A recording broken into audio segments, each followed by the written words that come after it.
Hello friends, welcome to Shri Satya Sai Lakshmi Mohan Vidyalaya Mowa.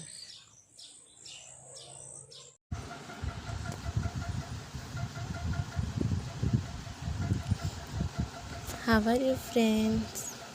You are fine? કેમ છો બાળકો? તમે બધા મજામાં છો?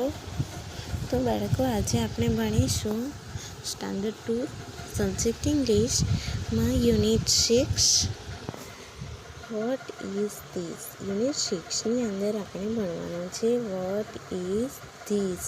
આપણે ઝૂમ વિડીયોમાં પણ ભણી ગયેલા છીએ, પણ જે બાળકો બાકી છે એવો અથવા તો વધુ પ્રેક્ટિસ માટે આપણે ફરી પાછું ભણીશું યુનિટ 6 વોટ ઇઝ ધીસ. તો આપણે જોઈએ વોટ એટલે શું. વોટનો અર્થ શું થશે? શું. ઇઝ એટલે છે, એ ટુ બીનું રૂપ છે. અને ધીસ એટલે આ. ધીસનો અર્થ શું થાય? આ. આપણે કોઈ વસ્તુ બતાવીએ આ, તો શું કહેવાશે ઇંગ્લિશમાં? ધીસ. પછી પ્રશ્ન પૂછે છે એટલે પ્રશ્નાર્થ ચિહ્ન છે. What is this? Vote is this? તો આપણે જોઈએ અહીં કે પહેલું જે ચિત્ર છે એ હાથીનું ચિત્ર છે. એલિફન્ટ. શેનું ચિત્ર છે? એલિફન્ટ. તો અહીં પૂછે છે વોટ ઇઝ ધીસ, કે આ શું છે? What is this? આ શું છે? અહીં આપ્યું છે આ શું છે? તો this is an elephant. This is an elephant, કે આ હાથી છે. ફરી પાછું પૂછે છે વોટ ઇઝ ધીસ, કે આ શું છે? તો ધીસ ઇઝ અ બર્ડ.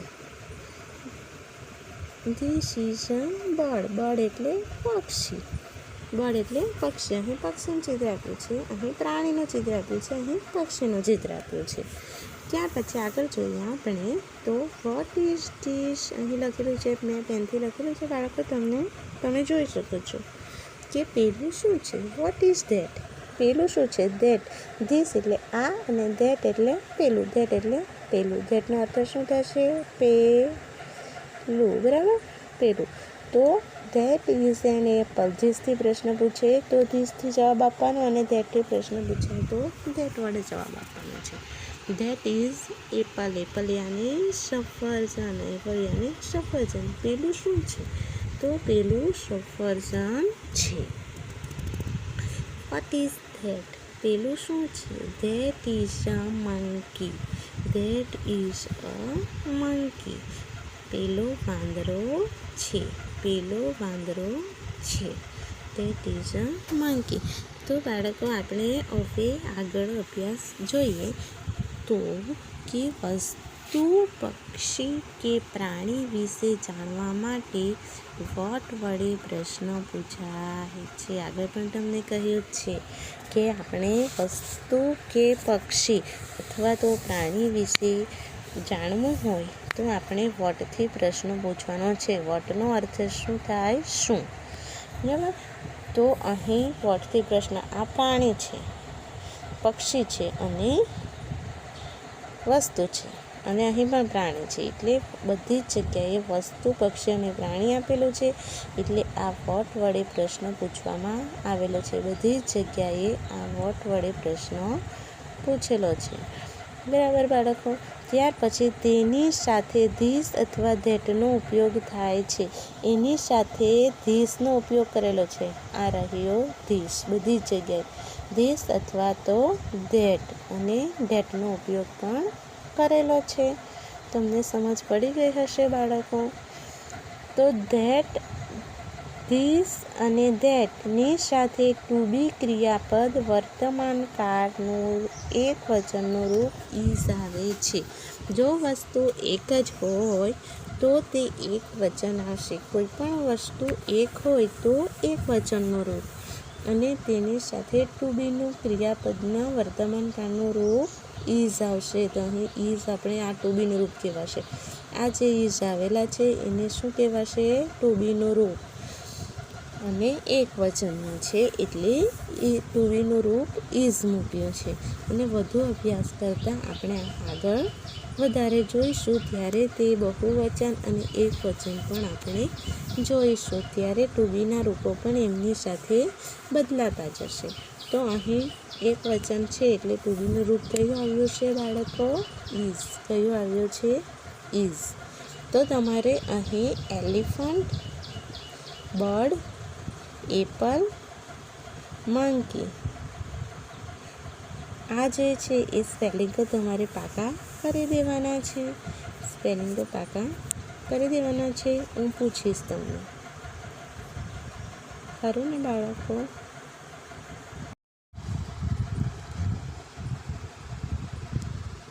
તો બાળકો આગળ જોઈએ આપણે. તો અહીં લખ્યું છે, સૂચના આપેલી છે કે પ્રશ્નાર્થ વાક્ય અને યસ નોમાં ઉત્તર.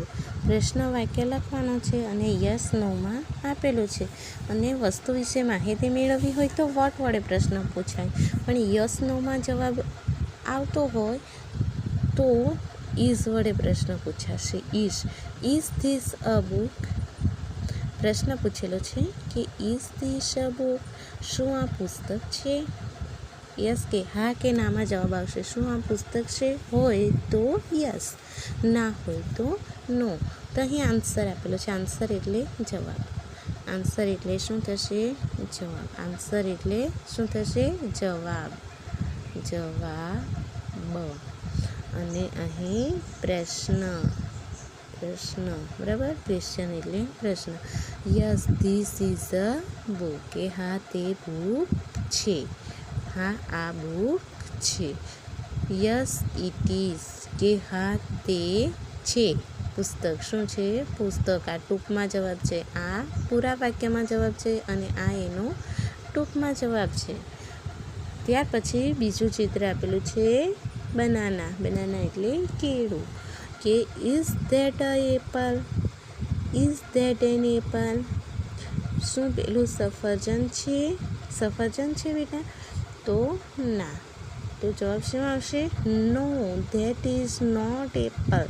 કે ના એ સફરજન નથી. ના પેલું સફરજન નથી. No it is not. કે ના તે નથી. અને ટૂંકું રૂપ આવશે not. Is not. It is not નું ટૂંકું રૂપ છે ઇઝન્ટ. શું આવશે? ઇઝન્ટ નું ટૂંકું રૂપ આવશે ઇઝન્ટ. ઇઝન્ટ એપોસ્ટ્રોફી કરવાનો છે અને ટૂંકું રૂપ લખવાનો છે. તો આ રીતે તમારે બીજા જે ચેર, બરાબર? અહીં ધારો કે આ બુકની જગ્યાએ ચેર હોય, ખુરશી હોય, બરાબર? તો આ ચેર વિશેનું સેન્ટન્સ અહીં પ્રશ્ન વાક્ય લખવાનું છે અને અહીં આન્સર તમારી રીતે તમારે લેસનમાં લખીને મોકલવાનું છે. ચેર. અને અહીં ચેરનું બનાવશો તો અહીં તમારે કોઈ બીજું બનાવવાનું છે. આપણે શેનું બનાવીશું? અહીં બનાવીશું બસ. શું બનાવીશું? બસ. નોટનું બસ વડે બનાવીશું. આ રીતે તમારે 2 સેન્ટેન્સ નોટબુકમાં બનાવવાના છે. તો બનાવશો બાળકો. ત્યાર પછી આગળ આપણે જોઈએ તો ફન ટાઈમ. અહીં છે ફન ટાઈમ. ફન ટાઈમમાં ચિત્રો જોઈ કૌંસમાં આપેલા શબ્દોનો ઉપયોગ કરી પ્રશ્નોનો જવાબ લખો. એક્ઝામ્પલ આપેલું છે એટલે ઉદાહરણ. એક્ઝામ્પલ એટલે શું થાય? ઉદાહરણ. What is that? કે આ શું છે? તો કૌંસમાં પેલું છે એપલ, ટોમેટો. શું છે? તો એપલ છે. તો આપણે લખવાનું છે ધીસ ઇઝ એન એપલ. શું લખવાનું છે? This is an apple. કે આ સફરજન છે. What is that? પેલું શું છે? તો ધેટ ઇઝ બેટ, બોલ. શું છે? બેટ છે કે બોલ છે? તો શું છે? બેટ. તો આપણે અહીં લખીશું ધેટ ઇઝ અ બેટ. શું લખવાનું છે? સોરી બાળકો, અહીં લખી શકાતું નથી એટલે હું નથી લખ્યું બેટ. ધીસ ઇઝ અ બેટ. ત્યાર પછી વોટ ઇઝ ધીસ? આ શું છે? તો શું છે? કાર છે કે બસ છે? શું છે બાળકો? બસ. શું છે? બસ. તો લખવાનું છે ધીસ ઇઝ અ બસ. શું લખવાનું છે? ધીસ ઇઝ અ બસ. લખી શકાતું નથી બાળકો, તમારે એસ અહીં લખવાનો છે. ધીસ ઇઝ અ બસ. તો બાળકો, તમારે આ ચેર અને બસના વાક્યો નોટબુકમાં લખવાના છે અને આ વાક્યો 2 અહીં બુકમાં લખવાના છે અને આપણે બાકીનું બધું આવતા વિડીયોમાં જોઈશું. તો બાળકો, આટલું લેસન કરીને તમારે મોકલવાનું છે. Thank you.